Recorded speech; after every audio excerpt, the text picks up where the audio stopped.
Hello, Jason here. Welcome to Founder of the Day, Week in Review. We're getting started. I see two people already here. Thank you so much for getting here ahead of me. As people trickle in, just a quick reminder, this is a video where I discuss the last 7 days worth of articles for Founder of the Day. Of course, Saturday and Sundays are old articles that I republish, and then Monday through Friday are 3, 4, 5, 6, 7 articles that are all new. So thank you so much for joining me.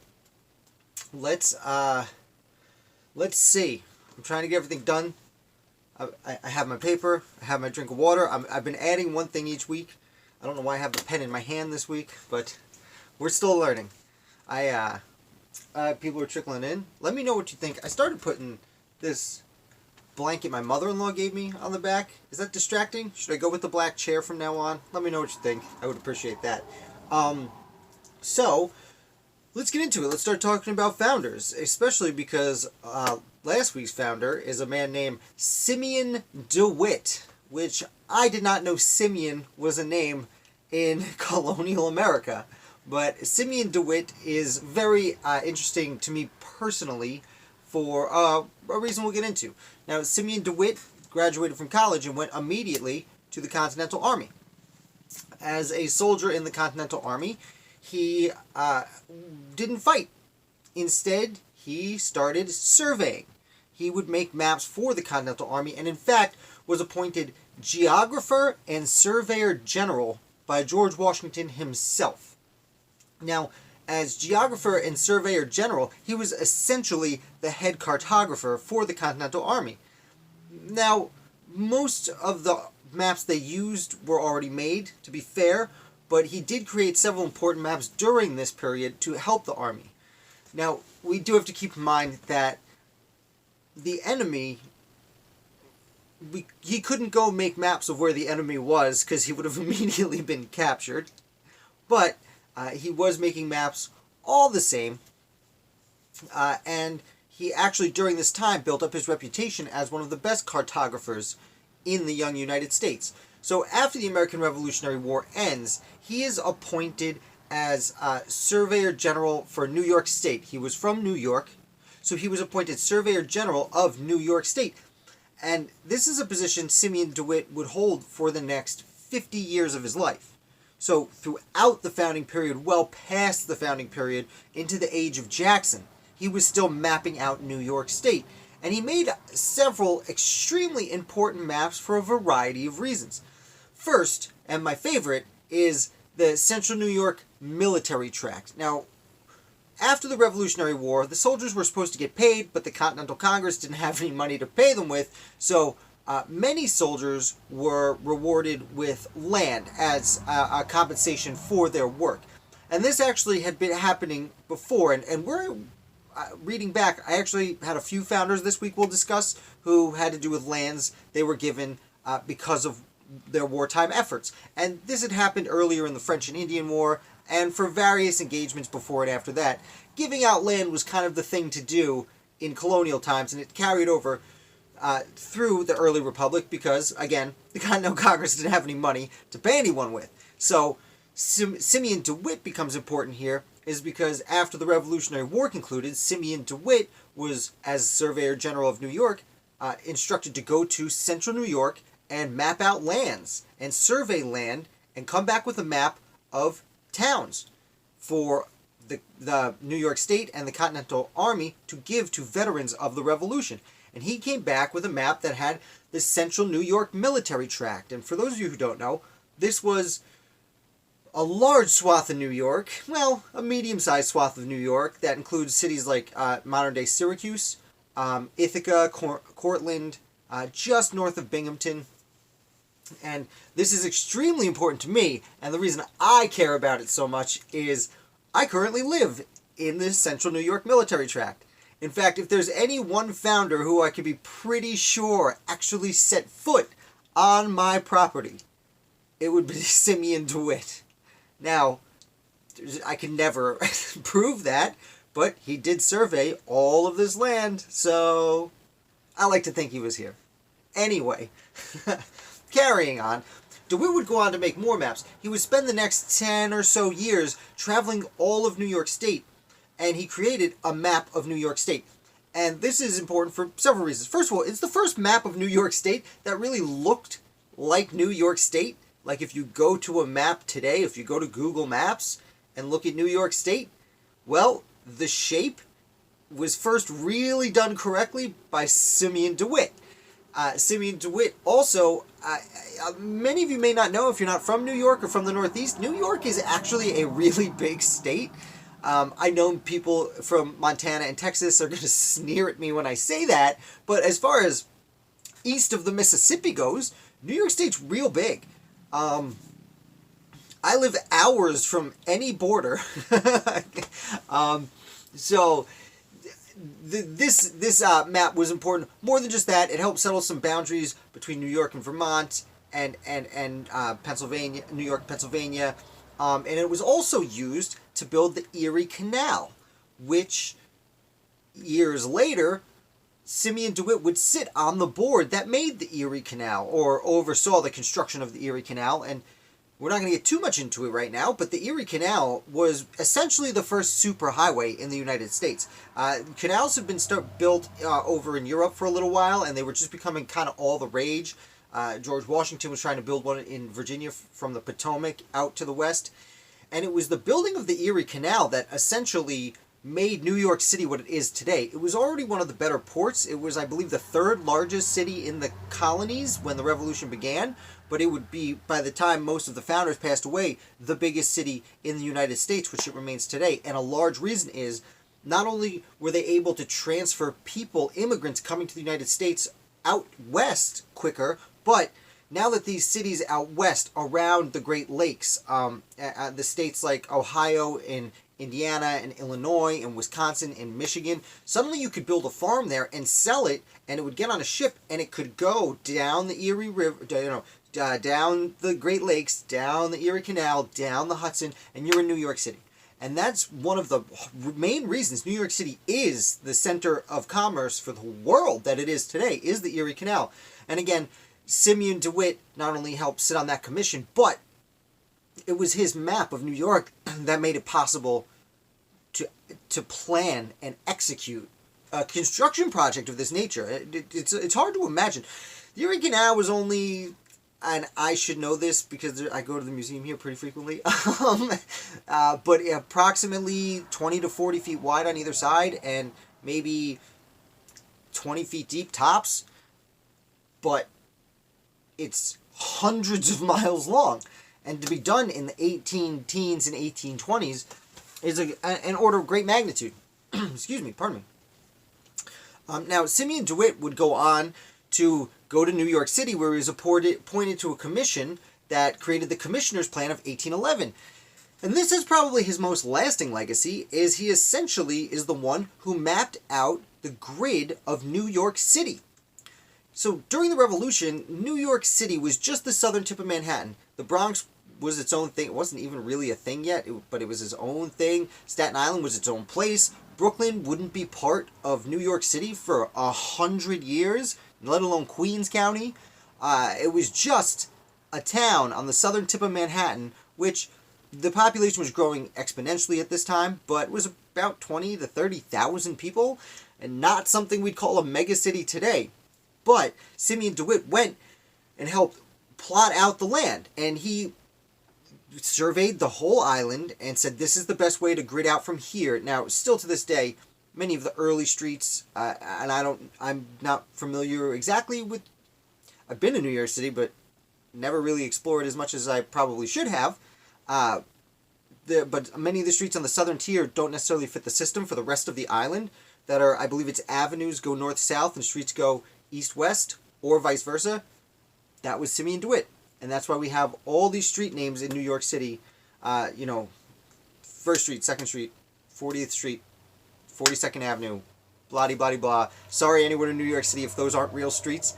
Again, I don't know. I know that it's famous for people who know New York City. It's apparently very easy to go because it's 5 blocks up, 6 blocks west, 2 blocks north, 3 blocks east. It's very easy to give people instructions there, and it's because Simeon DeWitt.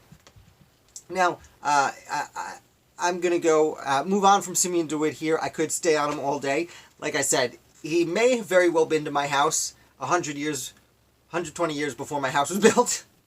So I'm particularly attached to him. Other than that, maybe the Sullivan-Clinton campaign came through here, but I don't know. But let's move on. If there's any questions, please let me know. I'll be happy to answer anything I can off the top of my head. Next is Thomas Treadwell. And as I'm saying this, I realize that I should have done Thomas Treadwell first, because he was Saturday and DeWitt was Sunday, but I was so eager to get to DeWitt. That's okay. You'll forgive me, I assume. So Thomas Treadwell is a very obscure founder. He was born on Long Island, as was I. So another person I'm close to, from Suffolk County. Now, he went to law school and actually would end up moving to Plattsburgh, New York, which is pretty far north. As I said earlier, New York is a really big state. But he moved up to Plattsburgh, which was fairly remote, but just off the Hudson, not north of the Hudson, is Lake Champlain. And it was then a very small town. He became one of the few lawyers, and he became fairly successful. Now, as the Revolution set in, he did join the movement. However, about this time, he was riding his horseback, as most people were equestrians then. He was going from one place to his home, and he was riding at dusk, and he thought he could see, but he couldn't see as well as he wanted to, and he got clipped in the eye by a tree branch and was blinded in his left eye. And which was very unfortunate, but notable, because he's one of the only founders. Almost every founder I write about, I put up a picture of them if there was one on their article, and he's the only one I've seen wearing an eye patch, which I don't, not that it's fascinating, but it's definitely something unique about this particular founder. So, with just vision in his one eye, he was soon elected to the New York State Assembly, which was then the provincial assembly, and he was there when things started going wrong. And let me give 1 second. I almost forgot to put myself on airplane mode. I apologize. Okay, I'm back. So Thomas Treadwell, with his one eye, went to the provincial Congress, joined the revolutionary movement, and was part of New York State's first constitutional convention. He would stay pretty much at the local level throughout the revolution, but he was part of the ratification convention for the United States Constitution, and while he was there and while he was serving in the New York State Assembly, he interestingly represented both his hometown of Plattsburgh, but also represented as a surrogate Suffolk County on Long Island, where he was from, which nowadays, that's like a 5.5-hour drive. So he was representing two very different locales. One very far north that gets a lot of snow, one that's on the island and gets some Gulf Stream.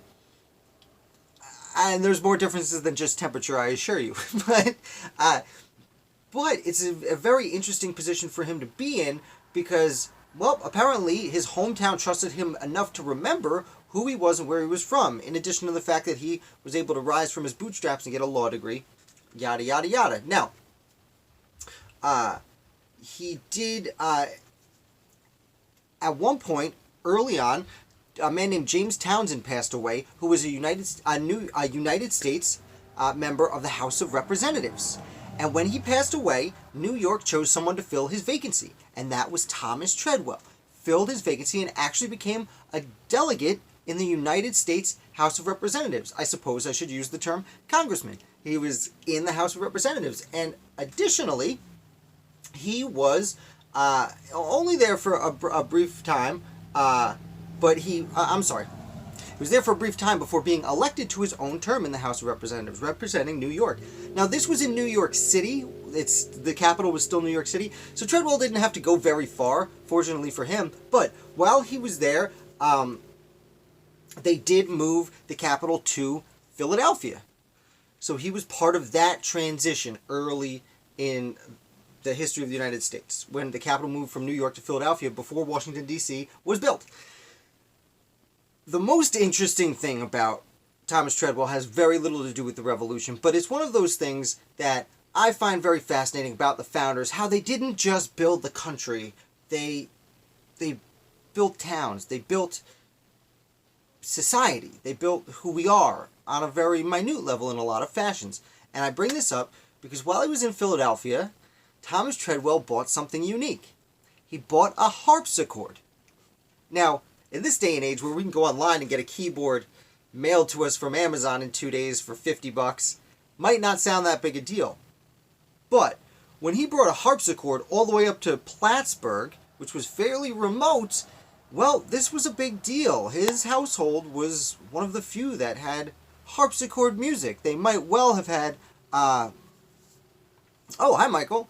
He wanted a special... Oh, I'm sorry. Did I say he was appointed? Thank you, Michael Troy, for pointing that out. And thank you for joining us.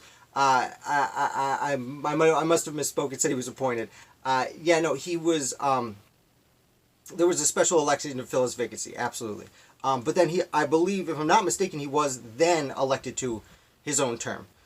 But anyway, as for the harpsichord, I know it seems minute, but he was given... He brought this new type of music to his town, and his daughter actually wrote about it. And if you click on the article in the link below, at the bottom of that, there's another link to the a piece that his granddaughter wrote, a poem about the harpsichord years later, because it had such an effect for decades that they were able to bring this new music to the area.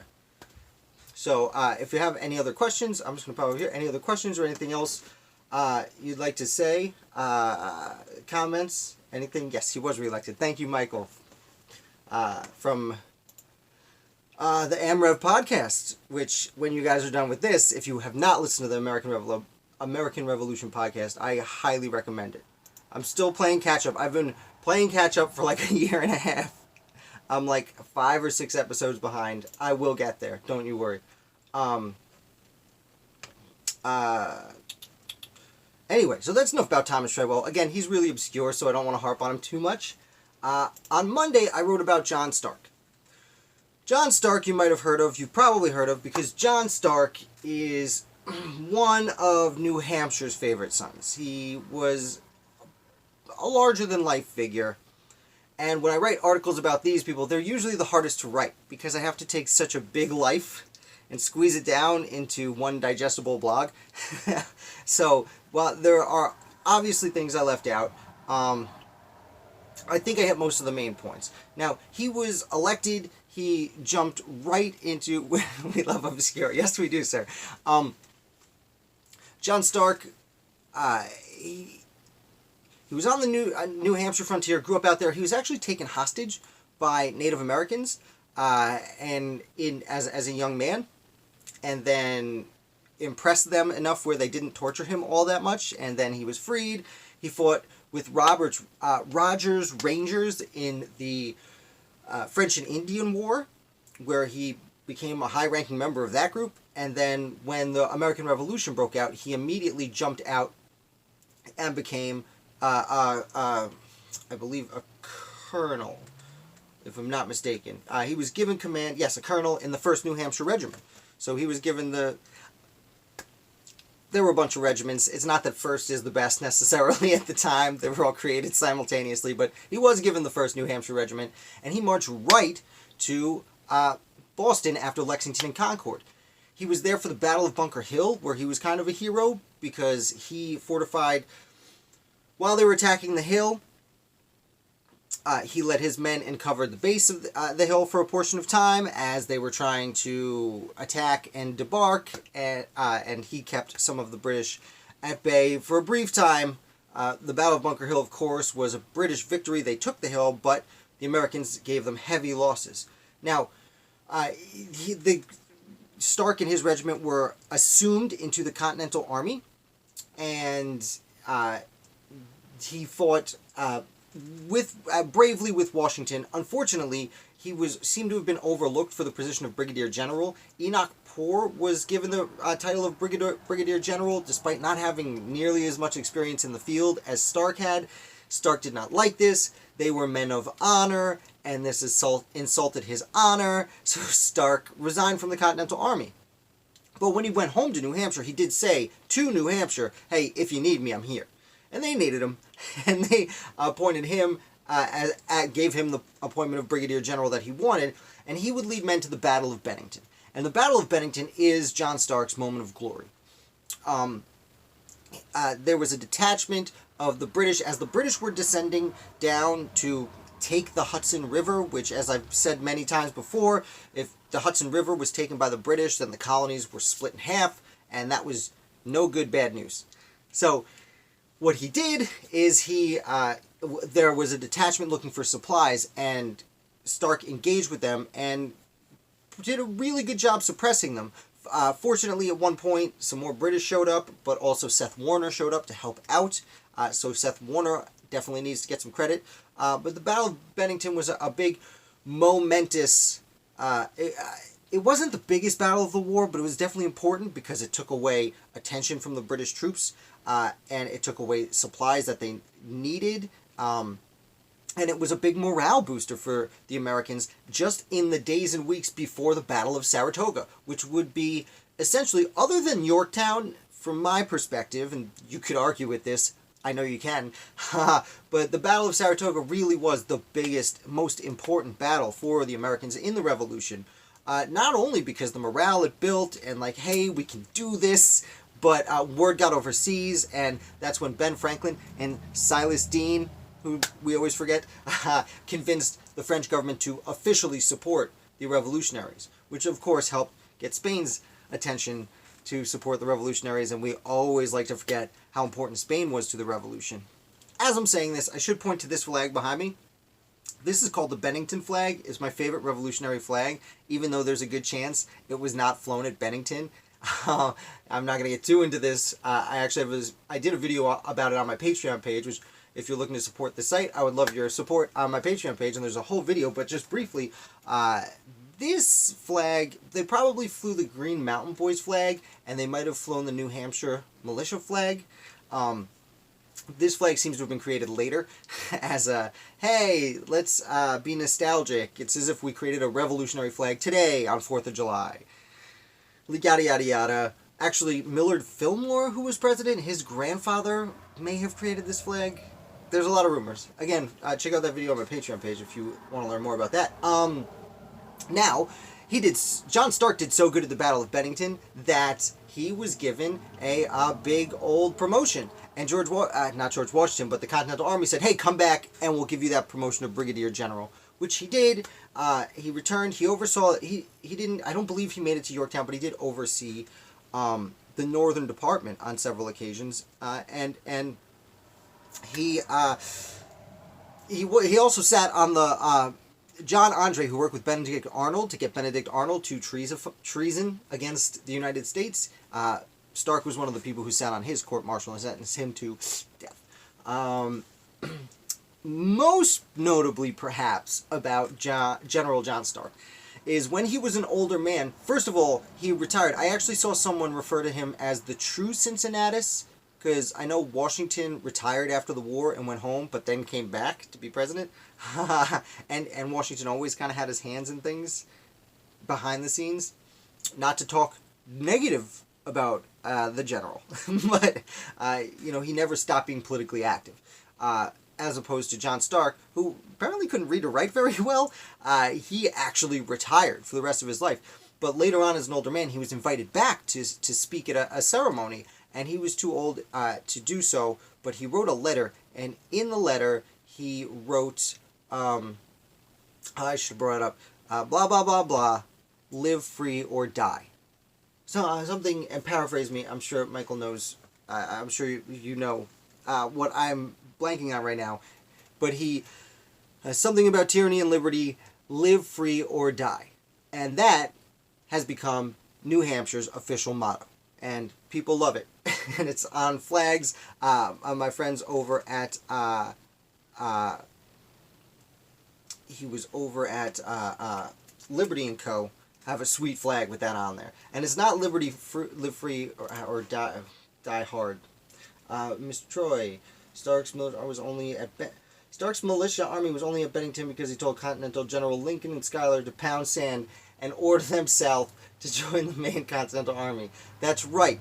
That's a great point. Thank you, Michael.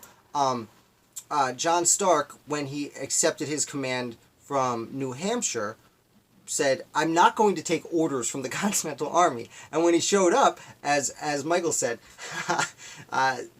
Benjamin Lincoln was like, "Hey, you should go do, go here and do this." And Stark was like, "No." Like, I'm not doing that. I'm not going to take my men home. I'm not going to threaten to do that. I'm just going to go do what I want to do. And it ended up being a very important thing.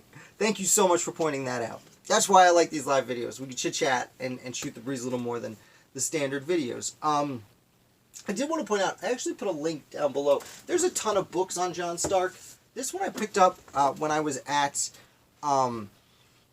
the Gilman House in Exeter, New Hampshire. There's a great, they call it I believe it's the Museum of the American Revolution, I think is the title, but it's the old Gilman House. The Gilman family, of course, being a very important part of the Revolution, especially in New Hampshire, but Nicholas Gilman was signer of the Constitution, and yada, yada, yada. But this book, John Stark, The Life and Wars of John Stark. It's a very interesting thing. Oh, thank you, Michael. Live free or die. Death is, and it disappeared. Death is not the greatest of evils. That's it. Live free or die. Death is not the greatest of evils. A quote from John Stark. I recommend this book. It's split into 2 parts, actually. And the first half is about his early life and the War of the French and Indian War. And then the second half is about the American Revolution and the end of his life. Now, if you don't know a ton about the French and Indian War, I thought I knew a lot about it. And I learned a surprising amount about the day-to-day aspects of being in the war. He especially covers not hostility, but disagreements between British regulars and colonial militia, which is a much unsung reason for the American Revolution to break out 10, 15 years later. Because despite the fact that the colonists were fighting just as hard as the British and had a properly organized army for all intents and purposes, they were still treated kind of like garbage, which stayed on the minds of many of these people. And actually may have played a role in some of the former British officers who joined the revolution, because they saw that they were being mistreated. Granted, I'm talking about people like, you have like Horatio Gates and Charles Lee, and that nature, who would fight in the war for Britain, go back, and then buy land and come and settle in America. And then when things got hostile, their friends were like, "Hey, remember when you were so mean to us?" Like, that's not cool, is it? But anyway, I did put a link to this down below. If you're interested, check it out. It's a link to Amazon. You pay, whoopsies, you just pay Amazon's price. It's not like it marks up. I get a small cut. If you buy the book, I'll get like 20 cents. Every little bit counts. So anyway, John Stark is someone we could talk about for hours upon hours. And we're already half an hour in, so maybe not hours and hours. Let's see. On Tuesday, I wrote about William Crawford. Now, William Crawford is a guy I didn't know a whole ton about going in. It was a name that I had heard. It was had a cursory knowledge. I do have to note, it's not the William Crawford who later served as Secretary of Treasury. There was a man also named William Crawford who, from my research, was unrelated. If related, it would have been distantly. But the later William Crawford would run for president during the time that Andrew Jackson, John Quincy Adams, I believe Henry Clay, and William Crawford, those 4 men ran for president, and then Clay and Adams made the corrupt bargain that at least Jackson claimed it was a corrupt bargain, and William Crawford seemingly vanished from history. But we're talking about William Crawford, who was a colonel in the Revolutionary War. And what's very interesting about Crawford is he lived on the frontier, kind of on the border of Pennsylvania and Virginia. And he had a relationship with George Washington from a very young age, even before the French and Indian War. But after George Washington essentially started the French and Indian War out in western Pennsylvania at Fort Necessity, which is now, the area of Pittsburgh, they fought together in the French and Indian War and knew each other fairly well. William also fought in Pontiac's War, which was just before the Revolutionary War started, just as hostilities were essentially breaking out. He was fighting Native Americans on the Western Front. Also, as I had mentioned earlier, it was common not just after the Revolutionary War, but after the French and Indian War, for the government to reward soldiers, especially officers, with land for their service. And after the French and Indian War, the colony of Virginia wanted to do this, and they sent George Washington and William Crawford together out west to select the land, because Washington was a surveyor, as was Crawford.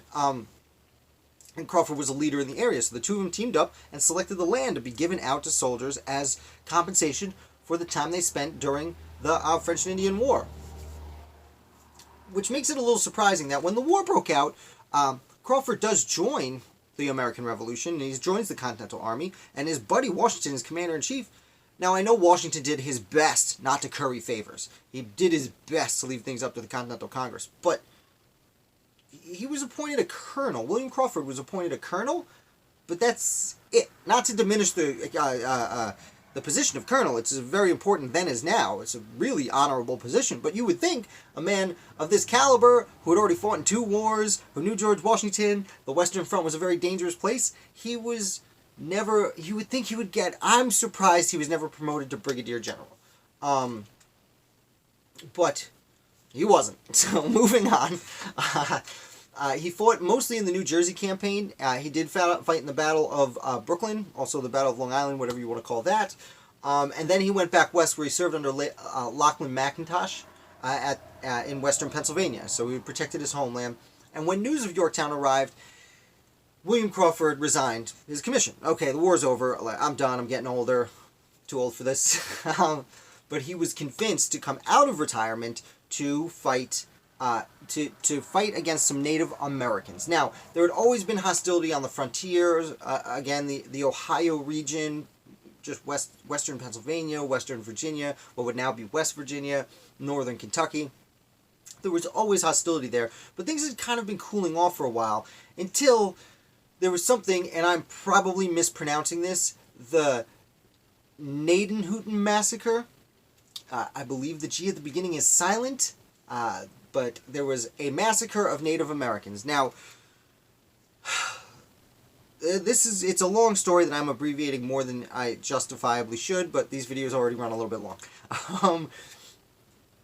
Basically, because of the hostilities, some white people have been killed by Native Americans, and to take revenge, a bunch of white settlers got together and attacked a village of Native Americans. Now, this village of Native Americans were one of the few that decided, hey, we're never going to beat these settlers encroaching on our lands by war. We should assimilate, which is what most of the leaders of the colonies and Britain earlier wanted the Native Americans to do.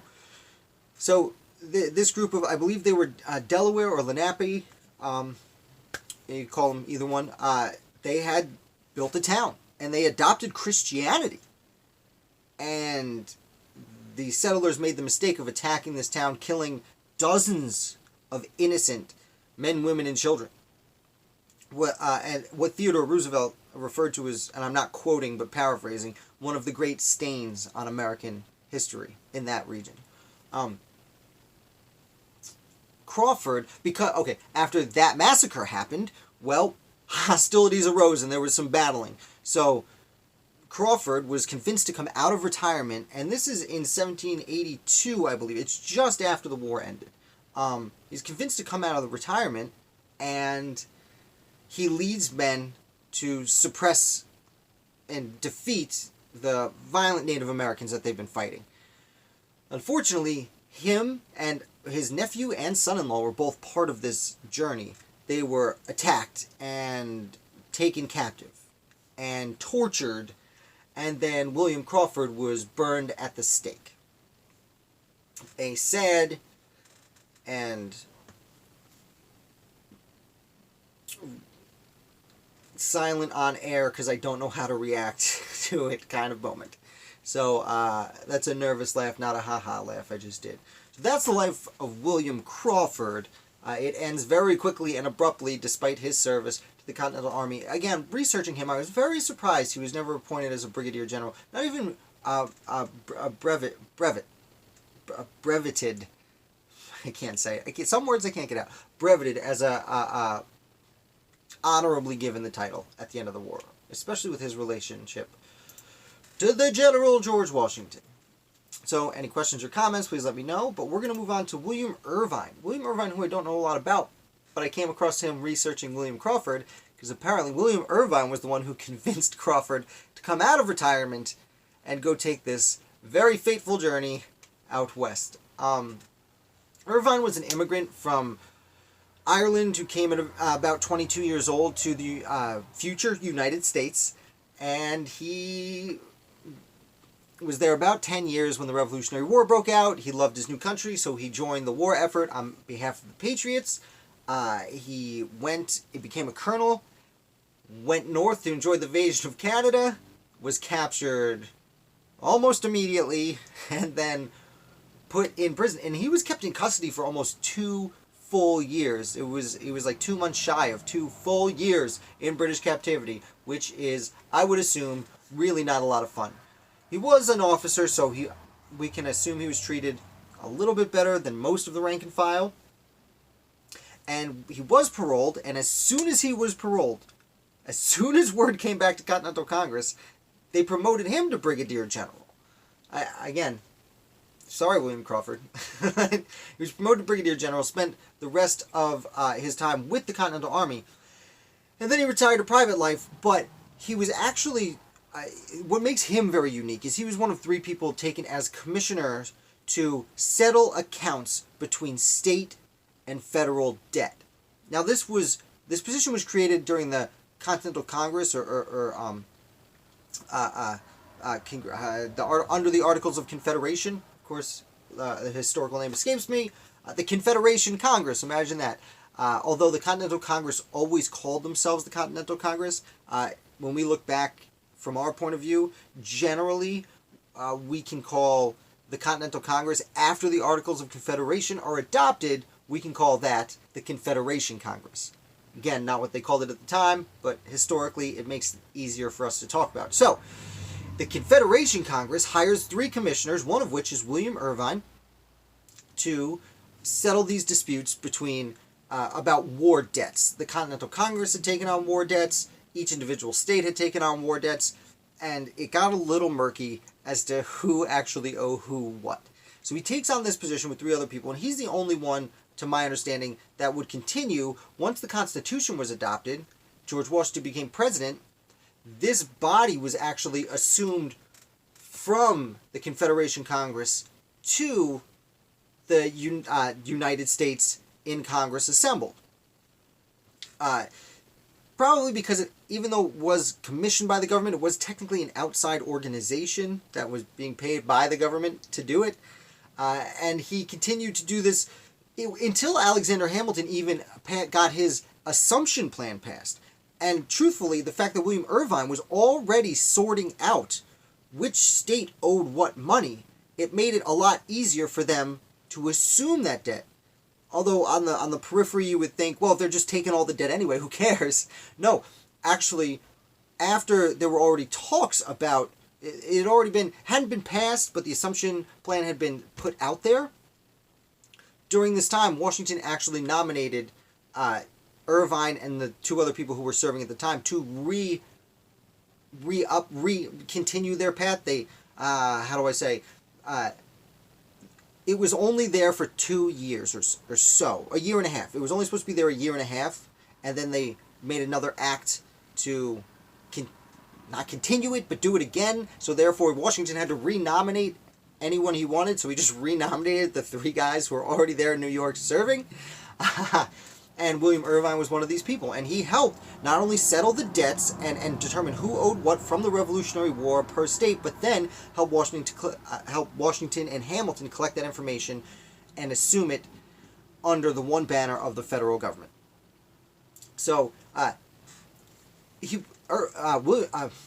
William Irvine would go on, after he completed this, to actually be elected to the United States House of Representatives, and he only served 1 term, but after that, what was also really interesting, he had a court case that actually went to the Supreme Court, one of the earlier Supreme Court cases in 1796 or 7. I believe. It was during the John Adams presidency. It was overseen by Chief Justice Oliver Ellsworth. Excuse me, one second. So what happens when you talk for 40 minutes straight? Can't get words out. Gotta get a sip of water. I told you, I'm learning every week. I started bringing a cup of water last week when I hit an hour. Anyway, Oliver Ellsworth oversaw this case. So as I stated a few times today, it was many people were given land as a reward for their service in wars. One person was given land on the border on Montour Island, an island between Virginia and Pennsylvania. And a gentleman was given this land for service in the French and Indian War. And he then signed this land over to someone else. Yes, sir. Sims Leslie versus Irvine, 1799. Look at that. Thank you, Mr. Troy. Thank you for fact-checking me. I legitimately appreciate it. There's only so much I can remember when I'm going so fast. So in 1799, this court case made its way up to the Supreme Court. And it was the case of Sims Leslie versus Irvine. So, one man was given land for his service in the French and Indian War by the state of Virginia, or the colony of Virginia at the time. And then he did sell that land to another person, Sims, who is the defendant in the case, because Irvine was the plaintiff. Irvine was then given land for his service in the American Revolution by Pennsylvania. So the colony of Virginia gave land to one guy, this island, to one guy for one war, and Pennsylvania gave land to Irvine for his service in another war, and they both thought they owned the land. So it went to the Supreme Court, and the result of the case was that Irvine lost essentially because, well, the other guy had it first. Well, Chief Justice Chief Justice Oliver Ellsworth ended up writing a lot longer and more efficiently in more fluid language than that. He said, well, there was a mistake here. This shouldn't have happened. This guy had it first. Despite the fact that the land technically fell into Pennsylvania at the time, but it was Virginia when it was given, and that was settled. I did also read that Irvine spent a few years as superintendent of military stores, and it took me a while to research if that was for the state of Pennsylvania where he was from, or if that was the United States. But it turns out it was actually for the United States. I'm not entirely sure what the superintendent of military stores did. I assume he oversaw the wartime supplies. Granted, there was the U.S. Army at that point. All right, yeah, I'm not gonna get too deep into it. But he was superintendent of military stores. Again, I assume he oversaw like holding of gunpowder, ammunitions, and wares of the military. But let's see, how far are we? 42 minutes. Okay, yeah. So we're gonna continue on then instead of focusing on that too long. And okay, two more. Well, last person. So Elias, or Elias? I'm gonna go with Elias. I can't pronounce names. Earlier this week, I made a video about Jonathan Dayton. Jonathan Dayton was the youngest signer of the United States Constitution. And I discussed briefly his father, Elias Dayton.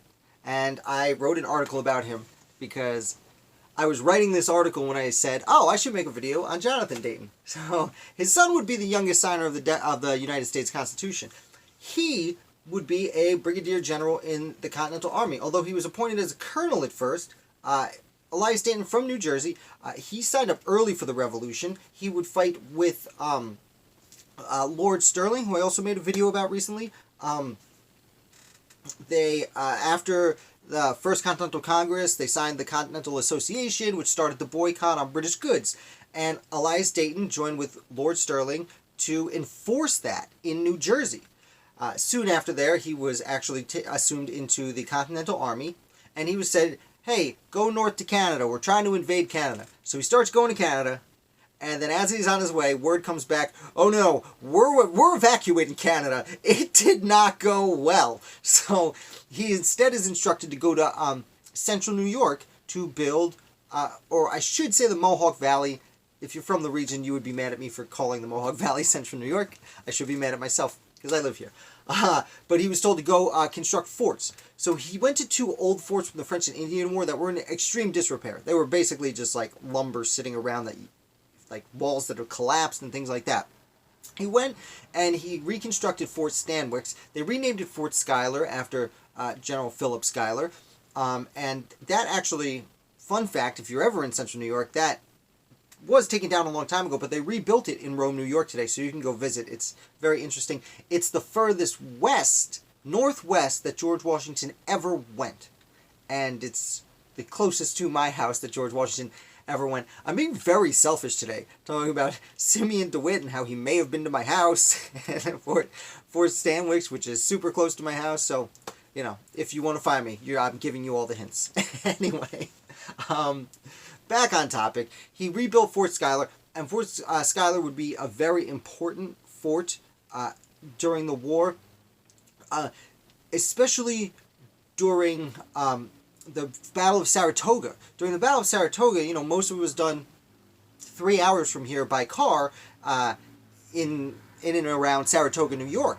But the British had actually sent someone down the colonies, a whole chunk of men down the Great Lakes, and were coming across New York to hit us that way.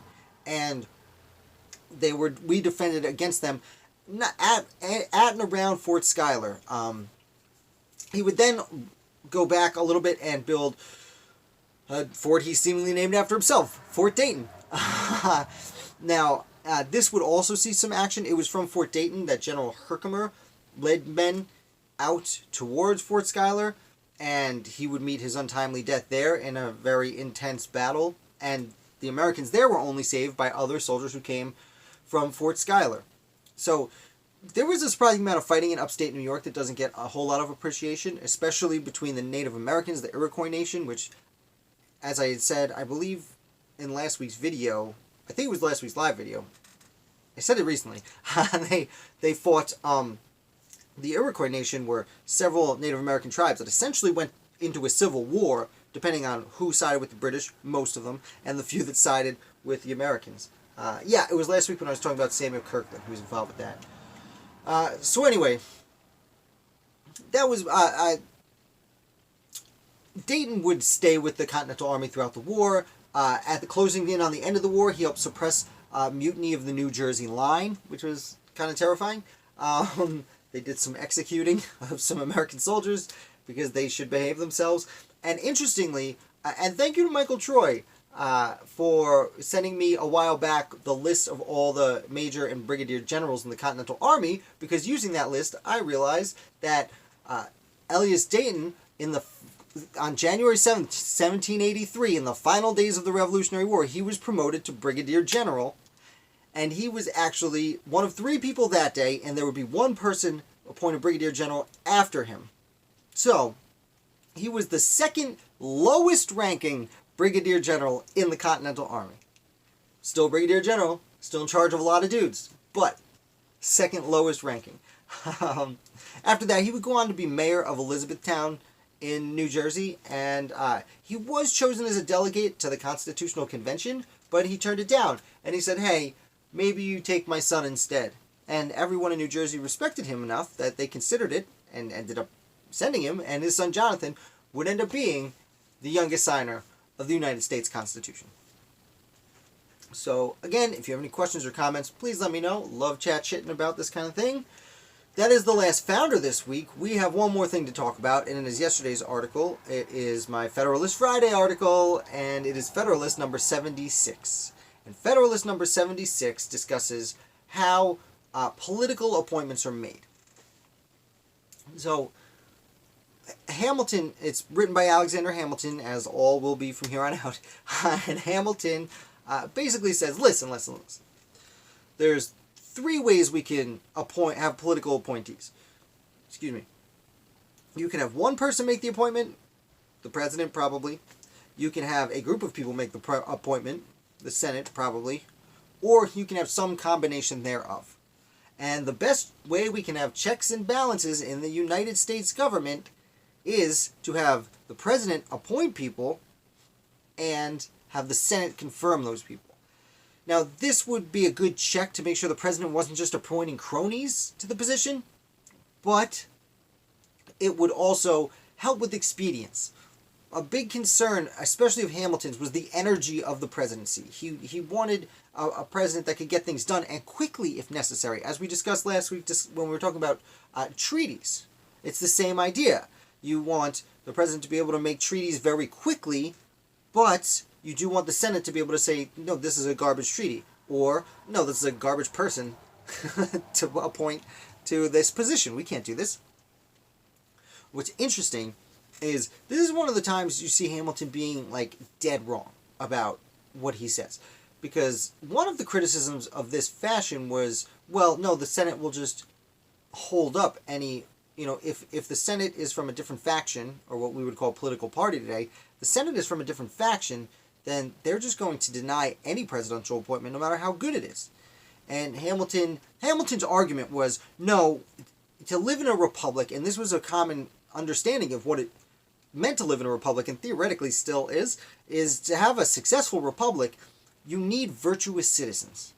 And the people who at this point were not elected to the United States Senate, but chosen by the state governments and appointed, Michael, they were appointed to the United States Senate.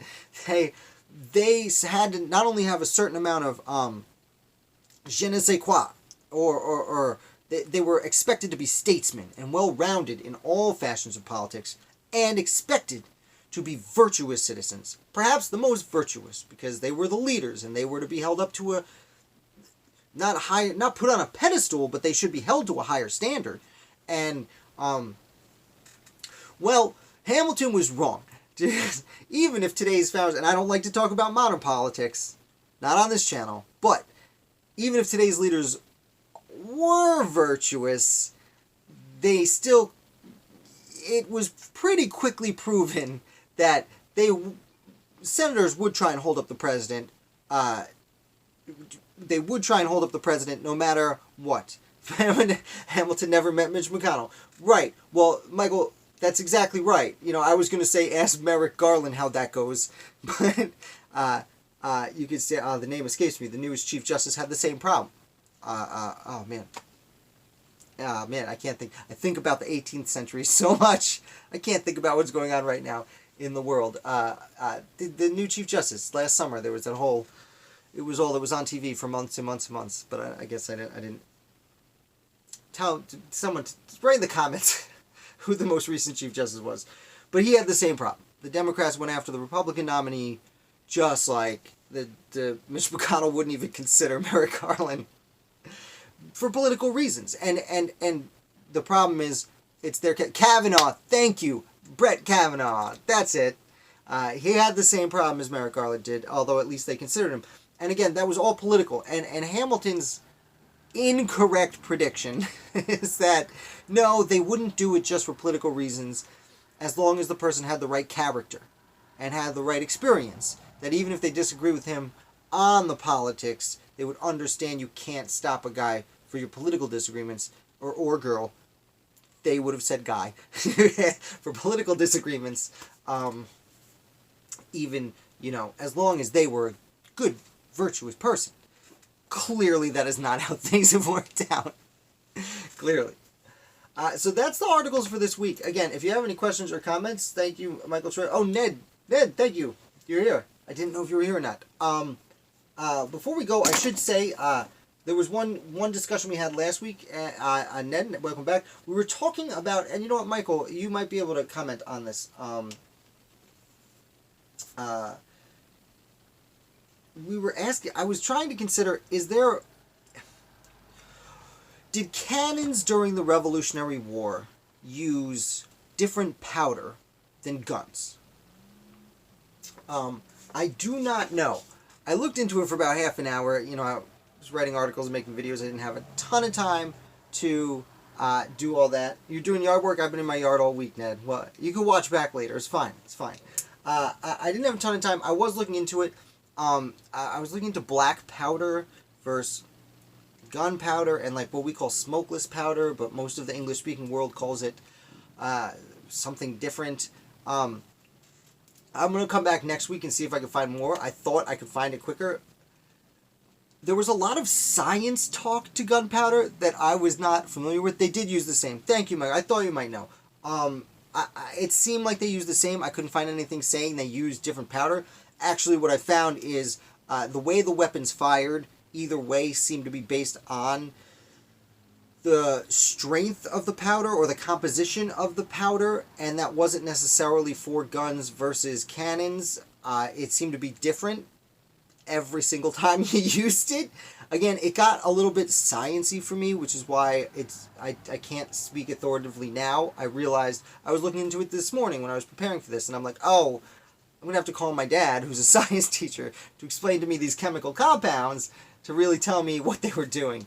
But thank you, Michael, for updating. It did seem like they used the same, even though it ended up being different. Literally, if you're standing next to a guy with the same gun, could have had wildly different powder, which I would assume is why there were many accidents and explosions. Like, I know Richard Henry Lee lost his hand in a gun in hunting, which I would assume is an explosion. Let's see. Black powder was the same. Smokeless powder came later. Right. No, I saw that. Thank you. They used different grades, which depended on how finely ground the powder was. Interesting. You know, I did read something about the thickness of the powder, but I didn't consider it, I suppose. So with I wonder if the more finely grained powder would have probably been used for rifles and handguns, as opposed to the thick stuff. I would assume would explode bigger and be in cannons. That's an assumption. Again, I'll research on a little bit more. Michael, if you want to, tweet at me, DM what you know. I'd love to learn. Like I said, I thought, I can look this up pretty quick. It's just gunpowder. Did cannons have different powder than guns? Wow, that's an easy question. Nope. I got like chemistry lessons. I'm like, oops. But anyway, not to get too off track. If you guys did have any other questions, anything you want me to talk about, send me. You can either comment here or I have down below my LinkedIn. Not yet. I'm going to start working on LinkedIn, but Facebook or Twitter, if you want a question or comment, anything like that, put it down there. I also have my Instagram account, which I have never gone hard enough on. I'm going to start trying new things, new experiments on there, because I don't want to just put up pictures of that someone painted 200 years ago. I know it's not technically copyright infringement, but it definitely feels like plagiarism. So I'm trying to figure out how I can do Instagram from my house for something that happened 200 years ago.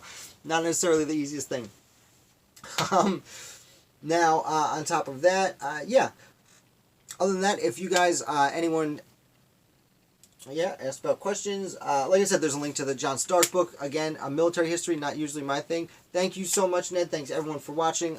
If you want to help me out, you might have noticed I keep having this thing pop up here. If you want to sign up for my Patreon page, I have a bunch of other videos on there that I'm putting out to give some extra content, some behind-the-scenes stuff. A little bit longer form that I put on my website or on this YouTube page, because I like to keep these short and sweet so people don't get tired of me and bail, other than these hour-long live videos we've been doing. But yeah, my goal is to get rid of this Streamlabs thing that pops up. Maybe it's on this side. Is it on this side? Yeah, it's on this side. I'm gonna, once I hit $50 a month, I'm gonna take that off, and because it's $300, and with the way the world is, money isn't necessarily. Can't spend as liberally as I could. That was you, Ned, that bought a t-shirt mug. Well, thank you so much for buying it. I really appreciate it. Every little bit counts. I like them. If you have any more recommendations as to what you might like to see on a t-shirt or a mug, like, those are some of my favorite Founders quotes, and so I went with it. Like, that's what I wanted to wear on a t-shirt, so I put it there. I also have videos. If you go on my shop, which there's a link below, I have videos about most of the different things, telling why I like the quotes and why the quotes are important. Other than that, I'm not going to hold you guys up anymore. I'm starting to get a little sweaty because I keep talking.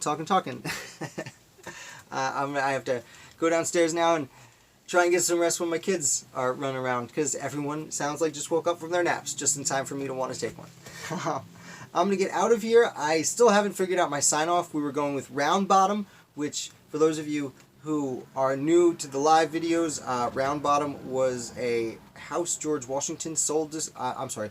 A plot of land George Washington sold a long time ago that we spoke about, and I just thought it was a very silly name for anyone's property, but let alone the first citizen's property to be called Round Bottom.